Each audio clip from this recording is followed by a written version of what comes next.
राहुल के पटना दौरे ने बढ़ाई नीतीश की बेचैनी? राहुल के दौरे से पहले नीतीश ने क्यों बुलाई अचानक कैबिनेट बैठक? महिलाओं और युवाओं को साधने की कोशिश में क्यों लगे नीतीश कुमार? क्या विपक्ष के तेवरों ने बढ़ा दी नीतीश कुमार की परेशानी? बिहार में इस साल के आखिर में विधानसभा चुनाव होने हैं। इस चुनाव में सबसे ज्यादा चुनौती अगर किसी के लिए दिखाई दे रही है तो वो है राज्य के सीएम नीतीश कुमार।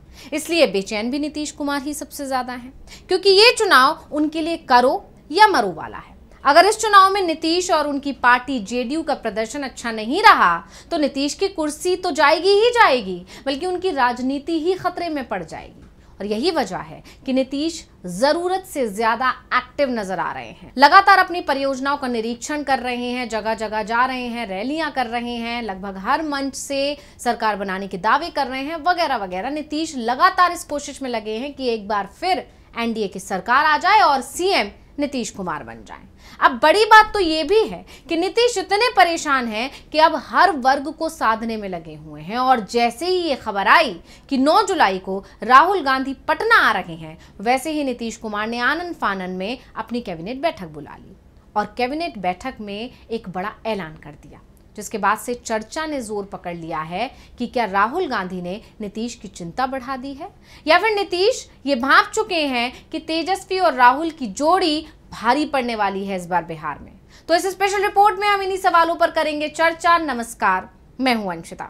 बिहार की सड़कों पर सियासी तूफान उठा हुआ है। इस साल के आखिर में बिहार में विधानसभा चुनाव है, जिसके चलते सत्ता पक्ष और विपक्ष दोनों ही अपनी अपनी ताकत झोंक रहे हैं बिहार की जनता को लुभाने के लिए। और इन सब के बीच में अब कांग्रेस सांसद राहुल गांधी भी बिहार पहुंच रहे हैं।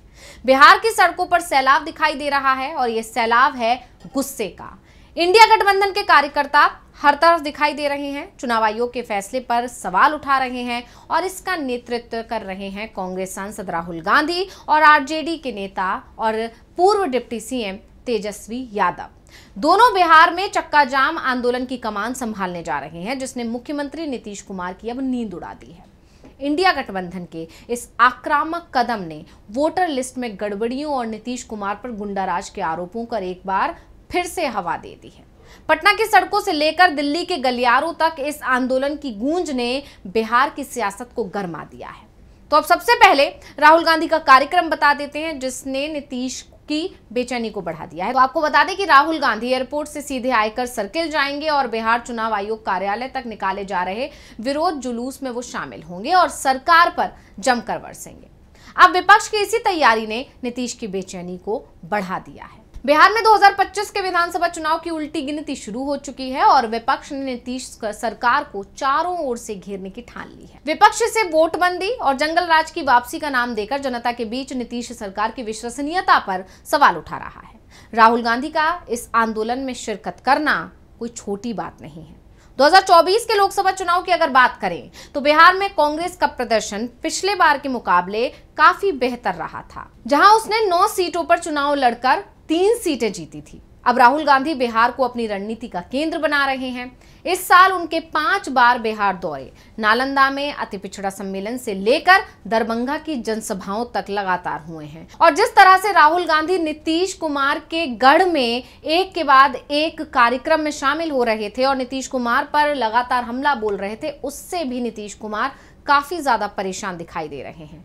और राहुल गांधी के ये दौरे दिखाते हैं कि वो बिहार के युवाओं, दलितों और पिछड़े वर्गों को साधने की पूरी कोशिश में है। अब चक्का जाम आंदोलन की अगर बात की जाए तो उनकी इस रणनीति का सबसे बड़ा दांव है, जिसका मकसद नीतीश कुमार को बैकफुट पर लाना और विपक्ष की एकजुट ताकत का प्रदर्शन करना है। इंडिया गठबंधन में आरजेडी, कांग्रेस और अन्य छोटे दलों की एकजुटता ने नीतीश को मुश्किल में डाल दिया है। लालू प्रसाद यादव की ताजपोशी और एआईएमआईएम जैसी पार्टियों के जो गठबंधन में शामिल होने की बात लगातार चल रही है, जो संभावना दिखाई दे रही है, उसने भी विपक्ष को मजबूती ही दी है। तो राहुल गांधी की रणनीति से एक बात तो साफ हो गई है कि बिहार में युवा, दलित और पिछड़े वर्गों को साध कर 2025 के बिहार विधानसभा चुनाव में कांग्रेस के हालात मजबूत करने हैं।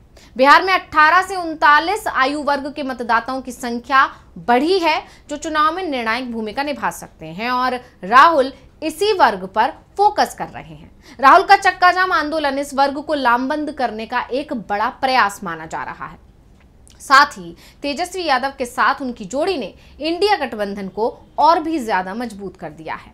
तो बिहार की सत्ता का सियासी बनवास आरजेडी 20 सालों से झेल रही है और नीतीश कुमार के इर्द गिर्द पूरी सियासत सिमटी हुई है। तेजस्वी यादव और राहुल गांधी की सियासी जोड़ी इस बार नीतीश कुमार को हर हाल में सत्ता से बेदखल करने की कोशिश में लगी हुई है। ऐसे में रोजगार से लेकर कानून व्यवस्था के मुद्दे पर नीतीश कुमार को घेरने में विपक्ष जुटा हुआ है और अब चुनाव आयोग के वोटर लिस्ट के पुनरीक्षण के फैसले को लेकर सड़क से सोशल मीडिया तक इस पर मोर्चा खोला हुआ है विपक्ष ने। तो मोदी नीतीश की जोड़ी के सामने विपक्ष की तरफ से बिहार में अब राहुल तेजस्वी की जोड़ी पूरे दमखम लगा रही है। राहुल और तेजस्वी पटना की सड़क पर उतरकर चुनावी हुंकार भरते नजर आएंगे और साथ ही नीतीश कुमार को सत्ता से बेदखल करने का नैरेटिव भी गढ़ेंगे। आप जानते ही हैं तेजस्वी यादव ने बिहार की सियासत में अपनी मजबूत पकड़ बनाई है। 2020 के विधानसभा चुनावों की अगर बात करें तो उसमें अकेले के दम पर तेजस्वी यादव ने नीतीश कुमार के नाक में दम कर रखा था। अगर कांग्रेस थोड़ा सा प्रदर्शन बेहतर कर देती और उसका प्रदर्शन खराब ना होता तो तेजस्वी यादव सत्ता में आ सकते थे। यानी कांग्रेस के प्रदर्शन न करने के चलते ही तेजस्वी यादव सत्ता में नहीं आ पाए। लेकिन इस बार राहुल गांधी पहले से ही एक्टिव हैं। वो लगातार बिहार आ रहे हैं। राहुल गांधी अब तक आधा दर्जन बार बिहार का दौरा कर चुके हैं और सामाजिक न्याय के मुद्दे को धार देने का काम लगातार कर रहे हैं। राहुल और तेजस्वी की जोड़ी दलित, ओबीसी और अल्पसंख्यक वोटों पर फोकस कर रही है और उनके इर्द गिर्द ही सियासी एजेंडा सेट करने में जुटी हुई है और इसी से नीतीश कुमार परेशान है। हालांकि अभी तक चक्का जाम पर खुलकर उन्होंने कुछ नहीं कहा है, लेकिन उनकी सरकार ने अपराध के मुद्दे पर सक्रियता जरूर दिखाई है।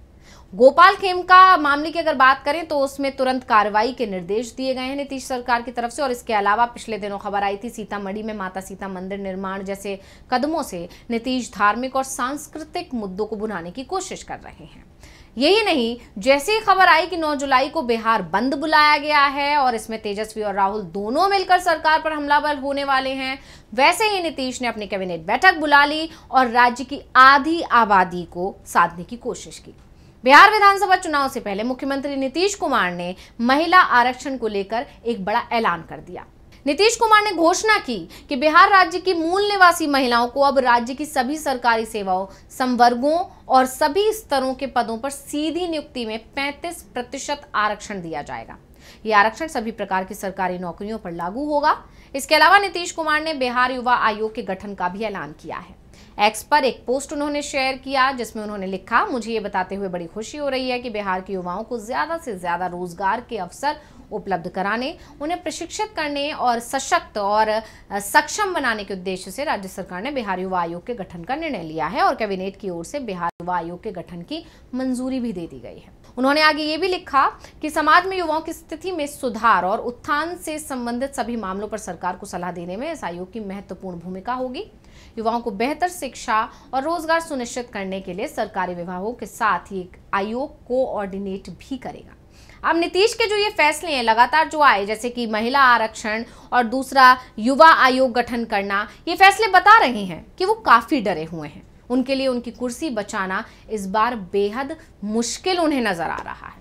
अब जानकारों का दावा है कि 9 जुलाई का चक्का जाम आंदोलन बिहार की सियासत में नया मोड़ लाने को तैयार है। राहुल गांधी का ये दाव न केवल नीतीश सरकार को घेरने की कोशिश है, बल्कि इंडिया गठबंधन की ताकत का प्रदर्शन भी है। दूसरी तरफ अगर नीतीश कुमार की बात की जाए तो उनके सामने विपक्ष के हमले और एनडीए के भीतर की चुनौतियां भी खड़ी हैं। यानी नीतीश तो दो तरफा घिरे हुए हैं और ये जो सियासी जंग है 2025 के विधानसभा चुनाव की, ये दिशा तय कर सकती है और बिहार की जनता की नजरें इसी पर टिकी हुई हैं और अब नीतीश कुमार की बेचैनी बढ़ती जा रही है। तो रिपोर्ट आपको कैसी लगी हमें कमेंट करके अपनी राय जरूर दीजिएगा। इसी के साथ मुझे दीजिए इजाजत। देखते रहिए DV लाइव। नमस्कार।